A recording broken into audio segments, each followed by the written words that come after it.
Guys, in 13.2, League of Legends is going to break. Legit. What's up, boys and girls? This is Ease, and in today's video, we are going to be talking about one of the hottest topics in recent times. So I don't know if you guys saw, but there have been a bunch of published changes for the upcoming patch on Reddit, on Twitter, on YouTube even. So we're going to be getting into these changes. Now, these changes are for AD carries, and they are for fighter, bruiser, top laners, or maybe even in the jungle, right? So if you guys play these champions, I mean, even if you just play League of Legends, all of us are going to be affected by these. And even if you don't play these roles, some of these might have carryover effect to other champions and other roles in the game. So this, honestly, like, I don't say must watch that often for videos because I don't just want to like kid you guys and bait you, but honestly, this is must watch. So stick around for the whole video, guys, and if you do want us to bring you updates like this on a regular basis, let us know by leaving a like down below and leave us your thoughts in the comments section about the changes we're about to get into. And even though these changes are going to buff some roles and champions, guys, you're still going to be the same player, right? Which I've been going on about in our recent videos. If you do actually want to improve and climb and get to Challenger or give yourself a chance to, sign up to the GameWeave website because our Challenger players and coaches from around the world are uploading daily videos for your benefit. So get yourself out of low elo, get yourself unhard stuck, and get signed up. Now let's get into the changes. So first of all, we're going to talk about the AD carry changes. Now Riot Freak released a video on YouTube talking about these proposed changes for 13.2, which are most likely going to hit the Rift. And basically what he's saying is that AD carries and most people in the game feel that this is just a weak role. So generally speaking here, what they're trying to do is just to make you a little bit more tankier or more durable, because AD carries don't really have that option outside of shield bow at the moment. So that's the first point, but they're also just trying to make it feel better to play this role. So the first set of changes we're going to discuss, Infinity Edge and Navori Quick Blades are getting changed. So instead of proccing off 60% crit, it's now going to be 40% crit. In other words, a 2-item spike. This is absolutely huge. Anyone who has played AD carry at the moment knows that building Infinity Edge or Navori on 3rd item, it doesn't feel that good, right? Like, you have to build it at that point because it's just such a big damage spike. So building this earlier as your second major item is just nutty. And what this also does is that it opens up 3rd item builds, right? So on 3rd item, instead of, having to build Infinity Edge or Navori, you can build PD, you can build Rapid Fire Cannon, Runar's Hurricane, maybe even Guardian's Angel, kind of like throwing it back to early League of Legends back in the earlier seasons. So it gives a lot of interesting options here for AD carries. Now, of course, if you're not going Infinity Edge or Navori, so you might be a Kog'Maw, you might be playing like on-hit Varus, maybe even Vayne, right? One of these champions. Then going Blade of the Ruined King, well, this is getting buffed for ranged users, of course, so the on-hit is going up by 1%. And I'm guessing this is comparable because that is what Freak has said. He wants Bork to be buffed just in terms of parity with Infinity Edge and Navori Quick Blades. So guys, I know if any of you are playing ADC at the moment, let me know down below just how pumped you are for these buffs. But we also just have to consider quickly here, guys, if Infinity Edge and Navori is getting buffed and also Blade of the Ruined King for ranged champions, are there any other champions or classes maybe that get buffed as well? Honestly, like in my head at the moment, I'm thinking of Gangplank. Like having Navori Quick Blades or maybe Infinity Edge as a second item, it sounds really scary, especially if you're snowballing on GP. And maybe there's some other ones as well. So if you guys can think of any, again, let me know down below. And maybe Blade of the Ruined King getting buffed, it actually makes it better to use for ranged champions in the top lane. So maybe even something like Akshan can make use of this if you're playing Vayne in the top lane, right? There might be some like low-key broken champions because of this. Now, another item getting buffed, this is BT, Bloodthirster. So what's happening is that the lifesteal is going down by 3%. So you're losing out a little bit here, but you're still going to be able to heal back up after copying a bit of damage or just sustain yourself in team fights, right? So that's the first thing. Now, the cost is going down 200 gold to 3,200. This is really nice as well because it means that it's not going to cost an arm and a leg. I mean, it almost costs an arm and a leg, but this is still like a little buff and will feel good in game. But the big change here is the actual shield you're getting. So from level 9 onwards, because it's probably unrealistic that you're going to rush a BT, especially if Infinity Edge and Navori are getting buffed like this, you're going to go Mythic into Infinity Edge, and then you can think about going BT 3rd. This is probably going to be the most popular build, right? So with BT, the extra shield you're getting, you can see it's buffed by 130. This is just legit. You're going to be harder to kill, you're going to be more durable, and the item is still giving you the same attack damage, so you will still be dealing a decent amount of damage to the enemy champions and lifestealing off of it. Now, also what's changing, Overheal is getting buffed as well. So Overheal, the rune in the precision tree, is getting buffed, so you're just getting more shield. pretty much it, right? And honestly, when I read this, I kind of thought of like healing supports, right? Because the excess healing becomes a shield. So I'm honestly thinking like maybe Soraka, Sona, Nami, these type of champions, maybe not so much Nami, but definitely Soraka and Sona, mid to late game. I think Enchantresses are probably just going to be even better. I don't think they're that amazing at the moment, but statistically speaking, they do really well, right? Especially in lower elos because they scale so well and games will last longer. So I'm a little bit scared of that, but this just means that if you are fending for yourself as an AD carry, the overheal buff and the BT buff, they just make it a lot more healthier for solo queue because more often than not, your support is not going to be there next to you. So pretty interesting change there. Now the last set of changes for AD carry, these are to the mana pools for pretty much any of the champions, and you can see on your screen now, who run Presence of Mind or who most likely run Presence of Mind. Now the reason this is happening is because Presence of Mind is in the same tree as overheal. So what they want to encourage is an option to go overheal because champions like Lucian, right, who's using a lot of spells, pretty much any champion who relies on spells, right? Presence of Mind is really key. Now, moving on guys to the fighter changes, and once again, if you don't want to miss out on any of our future uploads, make sure you hit that subscribe button. So here, pretty much what's happening generally speaking is that ability haste and cooldown are getting nerfed for fighters and bruisers. So as we get into these changes, keep that in mind, okay? Now we'll start with the 2 mythic items getting nerfed. So first of all, we have Eclipse. The Omnivamp is getting removed from the item, but it is getting ability haste. Now I know I just said that ability haste is getting nerfed, but Eclipse, well, it isn't really like a bruiser fighter item, right? If you think about it, champions like Jace, champions like Graves build this item. Actual fighters and bruisers are probably going to go Gore Drinker or some sort of mythic that just isn't Eclipse. Now what's also happening here, the shield cooldown is getting reduced to 6 and 12 seconds, and also Coolfield's Warhammer, because you're getting ability haste now, is replacing Vamp Scepter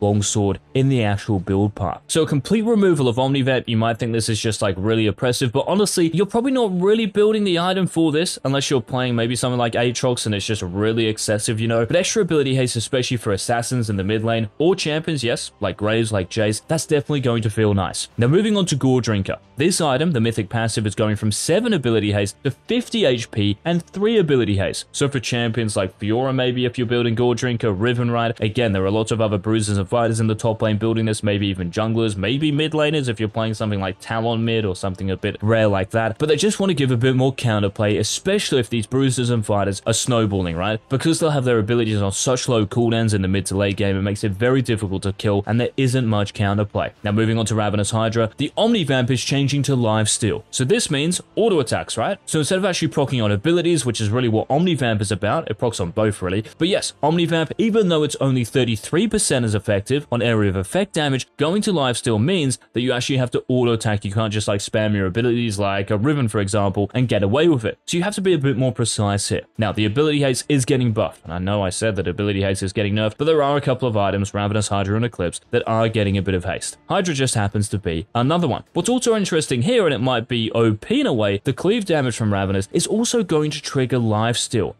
So once you actually get the stacking from Hydra, so once you get to 40 stacks, we definitely need to keep our eye on this. Is this still going to be a fair trade-off? We will have to wait and see. Now, more of Malmortius. This is getting nerfed. So the lifeline effect, 10% Omnivamp to 12% Lifesteal. The same theme, right? Going from Omnivamp to Lifesteal. Auto attacks. The attack damage, though, is going up by 10 to 65. Quite a big increase. But you are losing all of the ability haste. And I really like this because if you're ever playing against a Conqueror Bruiser fighter with more Malmortius and they get this amount of ability haste, if you think about it before, right, as well with Gore Drinker, the haste you get from this, more Malmortius, Death Stance, all of these items, and we'll get into Death Stance very soon, it's just really hard to even go near these champions. And the final thing for more is that it is building from Pickaxe and Longsword, so no longer Warhammer because you're not getting any ability haste. Now speaking of Death Stance, here we go. Attack damage is going up by 10, exactly the same as more. The armor is going up by 5, but you're losing all of the ability haste. So this really just makes it a specific item for attack damage and armor, right? Also the takedown healing, because remember, you would actually get healing if you were in a kill or an assist. This is getting nerfed kind of big time from 120% based on your bonus attack damage to 50% based on your bonus attack damage. And also, just like more, Pickaxe is replacing Warhammer in the build path. Now moving down to Blade the Rune King, I know we talked about this. For ranged users, AD carries, so the bonus magic damage is getting nerfed at later levels, and also the cooldown on the item is getting nerfed as well. Now, honestly, I don't think the bonus magic damage or even the cooldown is really the big thing here for Bork. I think it's honestly just the fact that you sap the enemy champion's movement speed so much and you gain so much that it pretty much makes it impossible for them to escape. And it's probably one of the big reasons why tanky champions in the top lane are really just struggling, because they just cannot get away from champions like Aurelia, even if you're playing something like set with Ghost and Bork Rush, you're going to have a very difficult time of it. And the final change, guys, to talk about, this is to Black Cleaver. So the attack damage is going up by 5 and the health is going up by 50. These are 2 just straight buffs. Nothing else is happening to the item. You're still keeping the fat ability haze, the passives. So this is going to be big. And again, even for champions, right, like a Graves, who might build Black Cleaver in the jungle, if you're going that Gore Drinker route, maybe even just Eclipse now, right, because you're getting ability haze from that item. So Eclipse, Black Cleaver. So Taker champions, again, won't appreciate this, but all the bruisers and fighters certainly will. So those are all the changes, guys, for 13.2 that are proposed, right? And I'm pretty sure these are live on the PBE right now, so you can go and test them out if you want to get a feel for them and get ahead of the competition for 13.2. Guys, thank you so much for watching the video. Until our next Season 13 upload, this has been Peace.